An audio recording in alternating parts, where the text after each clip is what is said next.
বর্ণাঢ্য আয়োজনে জুলাই সনদ স্বাক্ষর সই করলেন প্রধান উপদেষ্টা ও ২৫টি দলের নেতারা।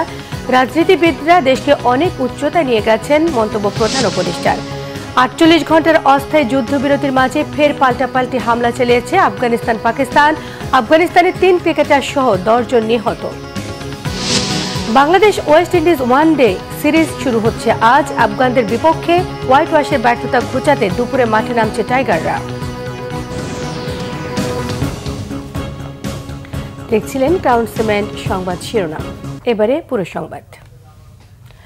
অবশেষে সই হল জুলাই সনদ। স্বাক্ষর করেছেন প্রধান উপদেষ্টা এবং জাতীয় ঐক্যমত্য কমিশনের সভাপতি ডক্টর মোহাম্মদ ইউনূস। সই করেছেন কমিশনের সহসভাপতি সহ কমিশনের সদস্যরা এবং বিএনপি জামায়াত সহ ২৫টি রাজনৈতিক দলের নেতারা। রিপোর্ট করছেন সিকান্দার মান। কালের সাক্ষী জাতীয় সংসদ ভবন চত্বর। এ এক ঐতিহাসিক মুহূর্ত। হাজারো প্রাণের বিনিময়ে স্বৈরাচার ফ্যাসিবাদ মুক্ত নতুন বাংলাদেশ বিনির্মাণের যাত্রা শুরু। জুলাই সনদ স্বাক্ষর অনুষ্ঠান। ঐতিহাসিক এই মুহূর্তের কার্যক্রম শুরু হচ্ছে। বৈরী আবহাওয়ার কারণে নির্ধারিত সময়ের প্রায় আধ ঘন্টা পর শুরু হয় অনুষ্ঠান। বিকাল 4:30টায় অনুষ্ঠানে হাজির হন প্রধান উপদেষ্টা অধ্যাপক ডক্টর মোহাম্মদ ইউনূস। তার আগেই উপস্থিত হন বিএনপি, জামাত, নাগরিক ঐক্য, গণ অধিকার পরিষদ, গণসংহতি আন্দোলন, বিপ্লবী ওয়ার্কার্স পার্টি সহ বিভিন্ন রাজনৈতিক দলের নেতারা। জাতীয় নেতৃবৃন্দের স্বাক্ষর সম্পন্ন হয়েছে। এরপরই জুলাই জাতীয় সনদে সই করেন অন্তর্বর্তীকালীন সরকারের প্রধান উপদেষ্টা ডক্টর মোহাম্মদ ইউনূস। একই সাথে স্বাক্ষর করেন বিএনপি, জামাত সহ 25টি রাজনৈতিক দলের প্রতিনিধি। সম্মানিত অতিথিবৃন্দ, প্রধান উপদেষ্টা বললেন, সব রাজনৈতিক দল এক হয়ে সনদে স্বাক্ষর করবে, এটি আগে কল্পনাও করেনি কেউ। ঐক্যমত্য কমিশনের সভায় রাজনৈতিক দলগুলোর আন্তরিক অংশগ্রহণের প্রশংসাও করেন প্রধান উপদেষ্টা। যদি আমরা পথ মত ঠিক মতো চলতে পারি, সেই জিনিসটা আজকে আমাদেরকে দেখিয়ে দিল যে আমরা পারি।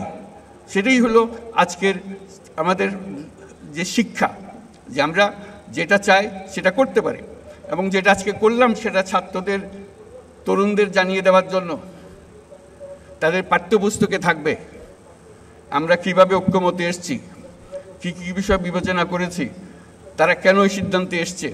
এ সময় আগামী জাতীয় সংসদ নির্বাচন কিভাবে সুষ্ঠু ও নিরপেক্ষ করা যায় সেজন্য সব রাজনৈতিক দলগুলোকে একসাথে বসে সিদ্ধান্ত নেওয়ার আহ্বানও জানান প্রধান উপদেষ্টা। ঐক্যের সুর দিয়ে আমরা নির্বাচনের দিকে যাব। ফেব্রুয়ারিতে নির্বাচন হবে এবং এই ঐক্য যেন বজায় থাকে।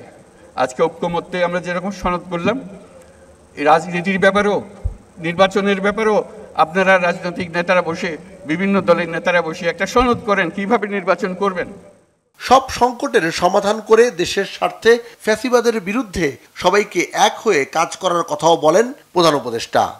প্রতিকূল আবহাওয়া, ভিন্ন মত, ভিন্ন পথ, তারপরও জুলাই সনদ স্বাক্ষরিত হলো, যেটি এদেশের মানুষের দীর্ঘ আকাঙ্ক্ষার ফল বলে মনে করছেন রাজনীতিবিদরা।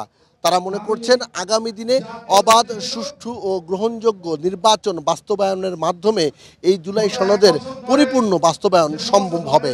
একই সঙ্গে জনগণের আশা আকাঙ্ক্ষা পূরণে এবং জনগণের আইনের শাসন, মানবাধিকার বাস্তবায়নে সবাই এক হয়ে কাজ করবে, এমন প্রত্যাশার কথাও জানালেন রাজনীতিবিদরা।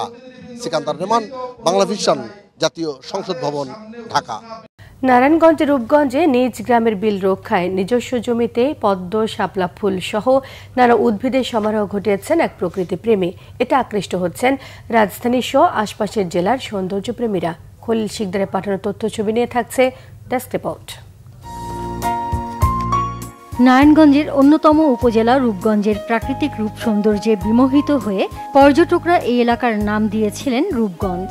তবে কালের বিবর্তনে ও আধুনিকতার ছোঁয়ায় এখানে খাল, বিল, পুকুর ভরাট করায় হারিয়ে যাচ্ছে চিরচেনা সেই রূপগঞ্জ। এরই মধ্যে হানা দিয়েছে আবাসন কোম্পানি আর ভূমিদস্যু সিন্ডিকেট। বিলীন হচ্ছে জলাশয় সহ প্রকৃতি। কিন্তু সেই রূপ সৌন্দর্য ধরে রাখতে ছোট পরিসরেই উদ্যোগ নিয়েছেন প্রকৃতিপ্রেমী পলখানের বাসিন্দা আবুল হোসেন। তার ব্যক্তিগত জমিতে থাকা প্রাকৃতিক গাছগাছালি ও জলাশয় বেষ্টিত নিজ গ্রামের লাওয়াল বিল রক্ষা করতে গড়ে তুলেছেন নিঝুম পদ্ম লাল শাপলা বিল। রূপগঞ্জের যে নামটা এবং আমাদের যে জমিগুলা এটি যাতে আমরা আমাদের কন্ট্রোলে থাকে, এখানে যাতে অন্য ধরনের কোনো কোম্পানি বা হাউজিং কোম্পানি যাতে এখানে গ্রাস না করতে পারে।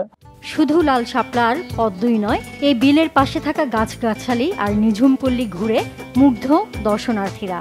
আজকে যদি আমি এখানে না আসতাম, আমি সেই দৃশ্যটা, আমার শৈশবটা অনুভব করতে পারতাম না। আমাদের জাতীয় ফুল শাপলা, এই শাপলার যে সৌন্দর্য উপভোগ করার জন্য আমরা এখানে আসি। আমার জীবনে সেই শৈশবকালে যখন এই পদ্ম ফুলগুলো আমরা দেখতাম, মানে এটা ফিলিংসটা বোঝানো যাবে না। যখন থেকে এসেছি, সুতরাং আমি নতুন এসেছি এখানে, এবং গাছটা দেখে অতি ভালো লাগতো না। আগে রূপগঞ্জের প্রায় বিলে এরকম শাপলা বিল ছিল, কিন্তু সময়ের সাথে সাথে এগুলো আসলে অনেকটাই হারিয়ে গিয়েছে। এটা অনেক সুন্দর, খুবই সুন্দর পরিবেশটা। নৈসর্গিক বিনোদনের এমন একটি ক্ষেত্র টিকিয়ে রাখার তাগিদ ভ্রমণ পিপাসুদের। Banglavision news desk. আবারও ৪৮ ঘন্টার অস্থায়ী যুদ্ধবিরতি দিয়েও পাল্টাপাল্টি হামলা চালিয়েছে আফগানিস্তান পাকিস্তান। শুক্রবার প্রথম দফার যুদ্ধবিরতি শেষ হবার পরপর আফগানিস্তানের পাকতিকা প্রদেশে পাকিস্তানের বিমান হামলায় স্থানীয় ৩ ক্রিকেটার সহ অন্তত ১০ জন নিহত হয়েছেন। আহত হয়েছে কমপক্ষে ১৩ জন। উরগান এবং বারমাল জেলায় পাকিস্তানি বিমান হামলায় নিহতদের মধ্যে বেশ কয়েকজন নারী এবং শিশুও আছে। বিনা উস্কানিতে আফগানিস্তানের সার্বভৌমত্বে এ ধরনের হামলায় ক্ষোভ জানিয়েছে পাকতিকা কমান্ডিং সেন্টার। তালেবান বাহিনী পাকিস্তানে পাল্টা প্রতিশোধমূলক হামলা চালিয়েছে। এদিকে চলমান সংঘাত নিরসনে কাতারের দোহায় আলোচনায় বসছেন পাকিস্তান এবং আফগানিস্তানের কর্মকর্তারা। শুক্রবার পাকিস্তানি প্রতিনিধি দল দোহায় পৌঁছেছেন। শনিবার আফগান প্রতিনিধি দলের সেখানে পৌঁছার কথা রয়েছে। খেলার খবরে থাকছে ক্রিকেট। ওয়েস্ট ইন্ডিজের বিপক্ষে বাংলাদেশের ওয়ানডে সিরিজ শুরু হচ্ছে আজ। মিরপুর স্টেডিয়ামে দুপুর ১:৩০টায় মাঠে গড়াবে প্রথম ম্যাচটি। রিপোর্ট করছেন মানিক মাহমুদ। নতুন রূপে home of cricket Mirpur stadium.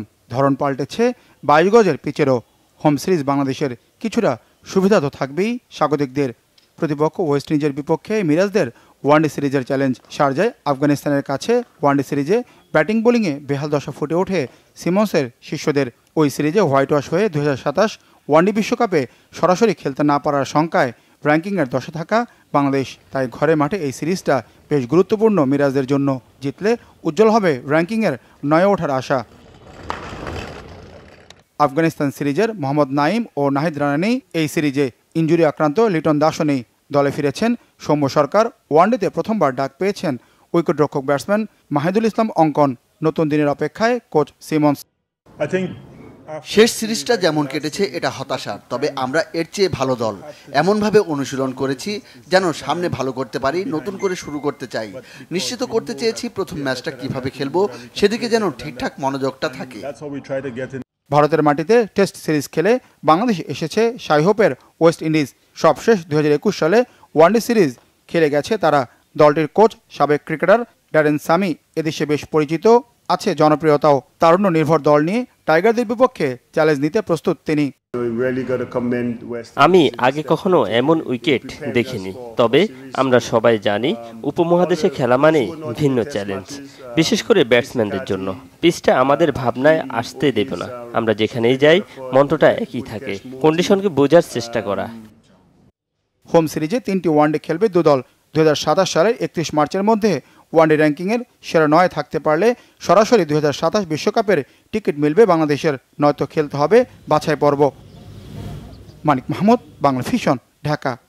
এই ছিল এখনকার মতো। পরের সংবাদ দুপুর ২টায়। একটা রয়েছে নিউজ টপ 10 দেখার আমন্ত্রণ রইল। এছাড়া বাংলাভিশন সংবাদ ও সংবাদ সংশ্লিষ্ট অনুষ্ঠান দেখতে ভিজিট করুন www.bbnews24.com, facebook.com/বাংলাভিশন নিউজ সাবস্ক্রাইব করতে পারেন, youtube.com/বাংলাভিশন নিউজ। সঙ্গে থাকায় ধন্যবাদ।